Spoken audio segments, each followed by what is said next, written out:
आज का हम लोग का टॉपिक होगा अपवाह वेग, संवहन वेग, अनुगमन वेग या ड्रिफ्ट वेलोसिटी। जब किसी चालक को परिभाषित करेंगे, जैसा कि हम जानते हैं कि चालक को जब विद्युत क्षेत्र में रखते हैं तो इसमें जो चालक में उपस्थित मुक्त इलेक्ट्रॉन होते हैं वो मुक्त इलेक्ट्रॉन विद्युत क्षेत्र की दिशा के विपरीत गति करते हैं। अब इसी आधार पर इसकी परिभाषा है कि जब किसी चालक को विद्युत क्षेत्र में रखा जाता है तो इसमें उपस्थित मुक्त इलेक्ट्रॉन गतिशील हो जाते हैं। अतः इन गतिशील इलेक्ट्रॉनों के औसत अंतिम वेग, ध्यान रखिएगा, औसत अंतिम वेग को अनुगमन वेग या संवहन वेग या बहाव वेग या अपवाह वेग या ड्रिफ्ट वेलोसिटी कहते हैं। इसे भी, चूंकि इसका अंग्रेजी ड्रिफ्ट है, पहला लेटर डी है, इसलिए इसे VD द्वारा सूचित करते हैं। अब इसी परिभाषा को हमने चित्रबद्ध किया है। जैसे आप पहले से मालूम है कि ये चालक है, ये इसका अनुप्रस्थ काट का क्षेत्रफल है और इसे जब सेल से जोड़ेंगे तो आवेश का प्रवाह होगा और इनके बीच विद्युत क्षेत्र E वेक्टर स्थापित हो जाएगा।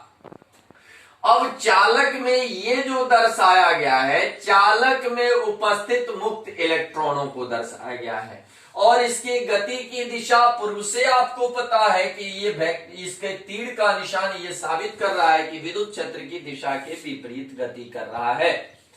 तो इसका मतलब कि अपवाह वेग या संवहन वेग में जो अंतिम वेग दिया है वो अंतिम वेग गति समीकरण द्वारा ही संबद्ध होगा।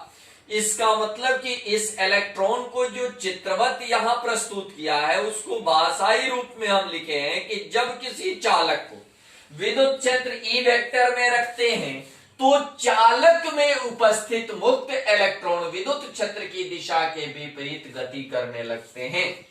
कल तक ये सारी बातें हम लोग जाने थे। अब हम लोग आज जानेंगे कि जब ये इलेक्ट्रॉन गति करते हैं तो आखिर इनका अंतिम औसत वेग क्या होता है, कैसे निकालें।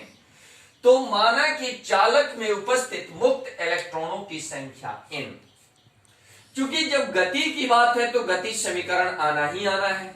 इनका प्रारंभिक वेग विद्युत क्षेत्र में रखने के पूर्व, यानी जब ये सेल से कनेक्ट नहीं थे तो देखिए इनका प्रारंभिक वेग, चूंकि जो मुक्त इलेक्ट्रॉन है वो गति तो निरंतर करते रहते हैं लेकिन उनकी दिशा निश्चित नहीं होती, इसलिए उसमें चालकता स्थापित नहीं होता, चालकता का गुण नहीं आता।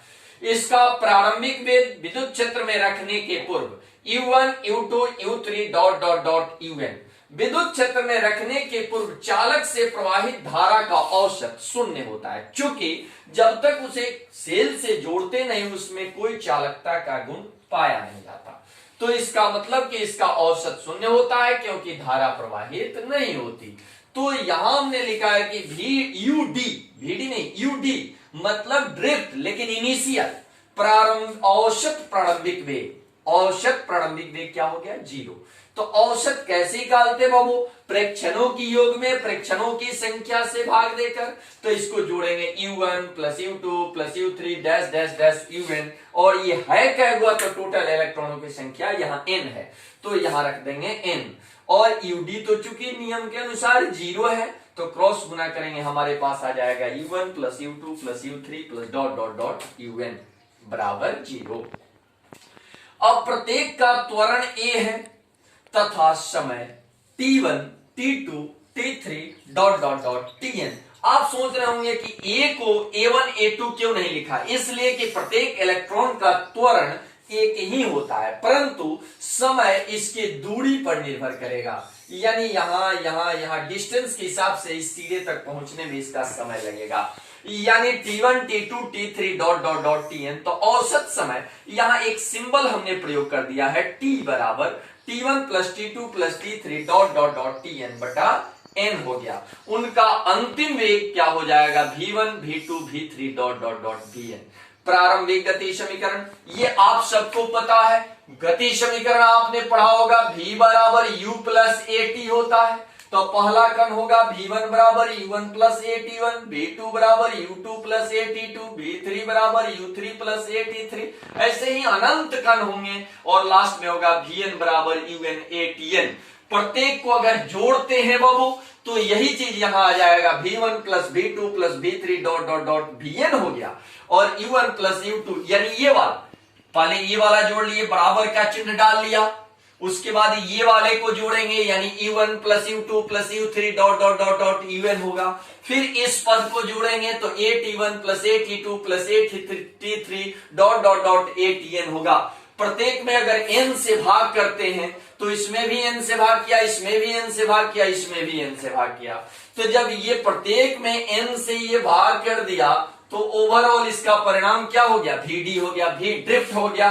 चूंकि आपने क्या पढ़ा था कि औसत अंतिम वेग को अनुगमन वेग कहते हैं और उनका अंतिम वेग चूंकि v1 v2 v3 ही है और उसका औसत ये निकल गया प्रेक्षणों की योग बटा प्रेक्षणों की संख्या है, तो इसलिए ये हो गया अनुगमन वेग। इसका औसत चूंकि आप पहले ही जान चुके हैं, यहाँ इसका वैल्यू 0 है, 0 a, और इसका औसत हमने यहाँ लिखा हुआ है एक टॉर्क या टी द्वारा सिंबल किया, एक संकेत मात्र। तो vd बराबर a इंटू टी यानी समय इंटू त्वरण, समय इंटू त्वरण। तो न्यूटन का द्वितीय गति नियम क्या कहता है कि F बराबर m, तो a बराबर F बटा m भी हो सकता है। अब यही F बटा m यहां रखेंगे, F बटा m इंटू टी, जहां विद्युतीय बल F बराबर E इंटू क्यू होता है और Q बराबर E, एक इलेक्ट्रॉन के आवेश को E द्वारा सिंबल करते हैं, तो यहां minus E vector into E। तो अब F के जगह हमने रख दिया E वेक्टर E बटा m इंटू टी, लेकिन ये मॉड का चिन्ह क्यों डाला गया, इसलिए कि आवेश की प्रवृत्ति प्लस और माइनस दोनों है, इसलिए आवेश की प्रवृत्ति प्लस और माइनस, इस मॉड चिन्ह का अर्थ ही होता है प्लस माइनस, इसलिए यहां मॉड डालेंगे। इस सूत्र के आधार पर भी ड्रिफ्ट बराबर e vector mod of e vector into small e बटा एम इंटू टी द्वारा आप इस अनुगमन वेग को निकाल सकते हैं, यानी इलेक्ट्रॉनों की गति को निकाल सकते हैं।